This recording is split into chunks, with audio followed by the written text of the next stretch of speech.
Hello and welcome to OK Takes. We're not doing any of the jazzy intro, none of that. We are hurt individuals. And as hurt individuals, we might say hurtful things. This is awful. We're not even doing the regular show. This is not normal. This sucks. This sucks. Oh, okay. Where do you want to start? You're just getting literally as raw as we could get. Yeah. I guess we can go in order of the games. I mean, both ended in walk-offs. Both were very similarly played games. So I think, game one was a game we shouldn't have won. It was a game that we could have won, but it meant more to Atlanta. So I wasn't as upset about game one as I was about game two. I don't know if that's how you feel, if you were more upset about game one, but it's like coming off the emotional win against the Giants, then a day of travel, whereas the Braves kind of handled the business against Milwaukee and had days of rest. They needed that win more than we did. So I was way more upset about tonight than game one. Oh, easily. I would actually say I was more mad about game one. Game two, I'm just sad. And like I said, this is right off the cuff. There's no planning. We are recording right away. It's 9 o'clock. It's 9 p.m. West Coast time. I would say the reason why I was mad after game one was simply the Chris Taylor play, because that's where everything boils down to. So yes, the Dodgers offense was bad. They went 1 for 8 with runners in scoring position, but the Chris Taylor play was just like, I just can't understand how a human could be so confused. I mean, and Chris Taylor has got to know better. He sat through years of Jock. He should know Jock doesn't have the greatest arm. It's not very accurate. And he's got to just commit. Like, he has to either just commit or, like, I would rather have him commit and get thrown out than get hung up like he did. Yeah, there's nothing worse than just being stuck in the middle of the bait. Like, I cannot get over how confused. Like, I was more confused than anything when it first happened, because the camera pans away from Jock throwing it in, and why is there blue in the middle of the base paths? Usually, that blue is going, and it's a blue that is stuck. So usually the blue is either going forward or the blue is stuck on a base. Yep. It was just a jarring play. It's just one of those plays where when you see it happen, you kind of immediately know that's the game, especially that late. For that to happen in the ninth inning, the minute that happened, I was like, yeah, okay, we're done tonight. Oh, easy. Right there was like, oh yeah, nothing. Nope, time to go home. That was the clear sign where we are going to be putting our heads on our pillows, just motherfucking everything. I just cannot, like, with Chris, and we'll go on to the second game of the series, but to get walked off like that was like the most least surprising thing in the world, just because of how the top of the ninth ended. With Chris Taylor, you literally have, it's like the Black Sheep song, choices, where it's like, you could get with this or you could get with that. You could get with this or you could get with that. It's not you could get with this and you can get with that. You want a little bit of this and that. No, you get one decision. You get one decision. And I feel bad getting mad at Chris Taylor because he had the walk-off ding-dong in the wild card game. But damn it, Chris. Damn it. Yeah. And I mean, it's just one of those things we're never going to know. The guy on deck could come up and hit a 3-run home run and this series could, yeah, Mookie, this could look very different, but it's just, or Mookie comes up and strikes out and the same thing happens. It's one of those things that it's like, if Chris Taylor just stays or just commits, who knows where we'd be right now. Mm-hmm. Just in general with life, it's nothing worse than standing in the middle. It's like, it's okay if something doesn't work out, but at least it doesn't work out. Yeah, it's just pick one. Just go or stay. It's like an employer. Like, if somebody gets back to you on a job offer and says, wow, your resume is wildly bad. Really? Graduated with a 3.0 in high school and you don't even have like a bachelor's? Yeah, you are the person I would rather take anybody else over you to work for this company, instead of just ignoring. You're like, okay, well, at least I know I have a god awful resume. Yeah, That pretty much sums it up. Okay, so now game 2. I just can't believe that we lost back-to-back walk-offs. Yeah, I mean, I have strong feelings about this game in particular. And this is another game we should have won. This is a game that shouldn't have been close. Let's just put it that way. If I had a dollar for the amount of times Trey Turner has struck out with runners on, I would be the richest man on the planet. Well, you'd be richer than Trey Turner. Exactly. You'd I'd be actually richer make than more Trey money Turner. betting against Trey Turner than to be Trey Turner himself. Yeah, he's just been bad. I'm at the point where I wouldn't even play him in game 3 until he can prove to me that he's not seeing a marble at the plate. Like, all he needs is to see a golf ball. I feel like he doesn't even need to see a baseball necessarily to get hits. He just needs to see a golf ball. Someone just should throw a golf ball at him like Lane Kiffin. Exactly. We just need, I just don't know. I just think he needs a night off. He just isn't seeing it well. Legitimately the least productive player on this offense. And that's saying something when AJ Pollock is on this offense and he's almost just as bad. Look, Pollock is going to do absolutely nothing again. Nothing. Pollock delivered a hit in game 2 against the Giants, but the game was kind of over at that point. He delivered a nice little kill shot. Yeah, nice little kill shot. But that's it. And Trey's done nothing. In Pollock's playoff career, he's now hitting 178. Just bad. Mm-hmm. He just shouldn't even, like, him and Trey should, but it's like what are the options then? It's like Souza Jr. I don't even want to get into him yet, but I want to dig into him and then rip his fucking guts out. Actually, sorry, go ahead. I was gonna say, I'd like to preface every 3-4 minutes of the show that hurt people say hurtful things. Hurting people hurt people. Yeah. No, look, I am hurt. Look, I am hurt. I am the hurt people. So I will say hurtful things, but it's just because of where I'm at right now. Yeah. God damn it. How does everything? Well, let's like actually get into the games. Okay. So let's start. I want to just go back to what I think all roads lead back to is not the Scherzer, because Scherzer had to leave the game because he was just dealing with a dead arm. That was the quote from the press conference. So it was like, okay, now we have some explanation. Not that bad. There's nothing worse than taking JT out for Lux and then getting one pinch hit at bat against the guy like Lux, who has been phenomenal. I mean, all playoffs. Like, he's been really solid. He's been one of our best hitters. So now we get to take him out, which then means that Mookie has to go to center.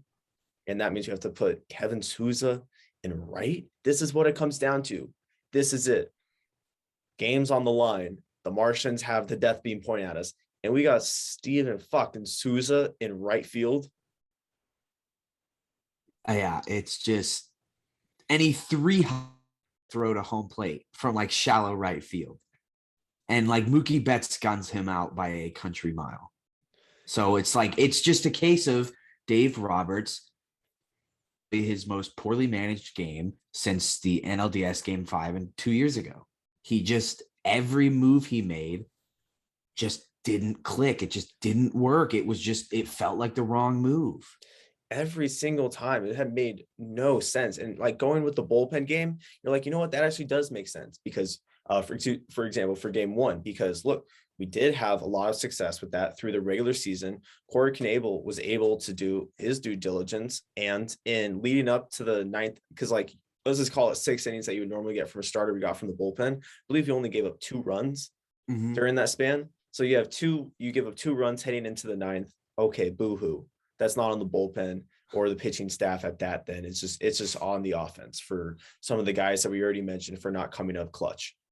But then when you look at game 2, this game, the bullpen moves were kind of what killed this. It's just substitutions. He substitutioned us to death. Absolutely. And bringing out Urias in the 8th was the boneheaded move of the night. Like, because now he was supposed to be our game 4 starter. And so now it's like, is he going to get to go in game 4? Are they gonna have to do the Yeah, so he's going to go in Knable, game 4. Gratterall, and then No, so Julio thing again? so I saw in the presser that he's going to go game 4. Well, as far as like just it felt like one impulse decision after another. It's like Dave Roberts went on a date that went somewhat well, but he didn't get a text back the next couple days after. Sent another text, no reply. So he's like, okay, well, I'll just send a dick pic. That should usually get something going. Yeah, he kind of pulled out all the stops when he didn't really need to. Like he managed this almost like it was a game 7, and it still went wrong. Like I don't get Urias in that spot, and I don't get that move that ended up having Souza on the field in the 8th and 9th inning of the NLCS. Because very clearly, and what makes me so frustrated is that throughout this entire year, we won 106 games by a very simple formula when it comes to the bullpen. We go B tier guys like a Gratterall or like a Joe Kelly. So those are the first guys to go. And then we have the battery pack, the 1-2 knockout punch of Trinan in the 8th and then Jansen in the 9th. It's that simple. You just leave it be. But yeah, he just got way too complicated. And look, I don't care what any Excel spreadsheet says. Fuck your Excel. Fuck your calculator. Fuck you, Pythagoras, getting us all involved in stupid math shit and number shit. No, look at what works. We know we got to use Manalytics. Manalytics instead of analytics, Manalytics. Manalytics knows that you throw your 2 best relievers in the 8th and the 9th. Yep. Not your game 4 starter. What spreadsheet does somebody get that from? Was that the spreadsheet of like what not to do? That I felt like they were giving us there's like one Excel spreadsheet of that, like what was the Michael Scott where it's like green means don't go there. Oh yeah, it was like yeah. So it was like, and then the orange one that says, "Aren't you glad you didn't put Urias into the game before Trinan and Kenley? Aren't you glad you didn't do that? Aren't you glad you didn't end the game with Steven fucking Souza?" It's like I think it's like green means go ahead and shut up about it. Orange means orange, you glad you didn't bring it up. So it's like orange, you glad you didn't bring in Julio. Green means go ahead and shut up, Dave Roberts. We're not bringing in Julio. Yes, you literally just talked about his gay steps, like his equivalent of when Dwight talked about the other boss's gay stepson. Yeah, exactly. Oh, just these are just hair ripping moves. So we have to then, because it felt like just getting too complicated because he didn't let Gratterall finish the inning. Why would you let Gratterall go, who really wasn't pitching that bad? I think he was whatever. I mean, it wasn't lockdown. He needed a shitty sack bunt to keep a runner at first. So like it wasn't end of story. It wasn't insane, but to take him out and just kill all the momentum, how does that make any sense? When has Jensen ever come into a game? And if I know he has, but very rarely. It's like less than 10%. Yeah, and it's like he's kind of been overworked. Like I think Kenley needs a break. I would have liked to have not used Kenley at all in that spot. And if we lose by Gratterall, but then at least we have a fully rested Kenley for game 4. He can go back to back. I mean, I'm okay with using Kenley because we have an off day tomorrow. And you would think, I think that would be enough rest time for him. And hopefully we won't even need him game 3. But then, and it's kind of funny. It's like it's a chicken or the egg thing. Cause like, is offense affecting our pitching staff, or is pitching staff affecting our offense that like now we have to force our offense to start doing things. And it's just a bad combo to get in where now it's like, fuck. I mean, now our offense has become so bad. And thank God for Seager's 2-run home run at the beginning of the game to start getting to have things starting to hopefully unravel for the Braves pitching staff. Nope. And like at some point, because game 1 was really good pitching by the Dodgers, and game awesome. 2, despite not great, 4 runs, they were up 4-2. They were in position to win until the Julio move. They put up enough runs to win, and they pitched a good game. Like, the thing that's so frustrating is at some point, everything has to click all at once. That's been the problem these first two games. They haven't all clicked at once. So it's like the pitching's been fine, but the offense hasn't been there. So it's like, at what point is the pitching going to be locked down? This is going to click, and then we win like 8-1. Like, when is that going to, like, I'm waiting for that to happen because I've seen it almost happen over and over and over again. Do you play MLB The Show? Yes. Okay, that's when it's going to happen. That's when it's going to happen. Okay, I got you. No wonder I've won like 5 World Series in a row with the Dodgers. Yeah. I just because things really started unraveling. I'm okay. Look, Scherzer's going to give up a home run. Jesus, like the Jock moonshot. Wow. It had to be Jock too. It was too perfect. Jock is so, by the way, just Jock is so thick now. Jock is legitimately is somebody who walks up to every Atlanta steakhouse or just every restaurant in Atlanta in general and is like, wait, does this come with gravy? That's the first thing he asks a waitress. Is like, so I see you have the steak. Now, does that come with gravy? Okay, so you have the fried chicken. Does that come with gravy? How do you feel about him making his walk-up song way too sexy? Love it. He's in a fucking zone right now. He is quite the vibe because he has the mullet and it's very trashy, but it's so perfect for like kind of a beefy power hitter in the South. And the pearls, and he's using Anthony Rizzo's bat. Jock Peterson is truly the golden child of wild shit in the playoffs right now, and just fun baseball. Jock is honestly fun to watch. I hate to say it, but because then you have Jocktober. What a wonderful nickname! Perfect, flows right off the tongue. So yeah, almost like we came up with it.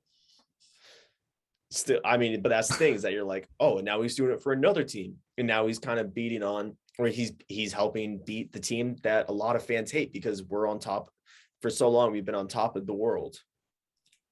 Yeah. I mean, everybody's obsessed with him. Everybody loves the Braves. It's like, we're kind of the villains now. This is a weird feeling. Yeah. I hate this so much. This is such an awful spot to be in. Oh, let's not forget that what could be the second to last game of the year is going to be played when nobody's able to watch it on the West Coast. Afternoon playoff games are so brutal. It's nice for me. I don't have to be up till 1 a.m. watching playoff games. I'll take that 5 days. I'll take that 7 days a week and twice on Sundays. 4:08 start time. I clock out of work at 4:30. Yes. Hate it. Can't stand it. I don't get it. Like, why would they schedule an LA home game at 2:08 on a Tuesday? They're pretty much being like, oh, well, I think there's a bunch of housewives who would rather be watching Maury or the Ellen DeGeneres show that could just be watching this. Oh, well, Ellen got canceled, so. Oh, okay. The View. They're watching The View. Perfect. Yeah. Wait, wow. I didn't realize Ellen actually got canceled. No more Ellen? Well, she got canceled, and then her show actually got canceled shortly after. Now Kelly Clarkson's taking over, I think. Okay. Wow. Yeah. Jesus. Just another white woman for daytime television. Yeah. Okay. So for that whole audience, then you guys can watch Dodgers team kind of blow it. I'll be fun with you guys. You guys like drama. You guys like watching the top of the world burn. When you say eat the rich, this is what it actually means in baseball terms. Exactly. And I don't want to get too previewy here, but they have to win every game at home, right? Like, they have to.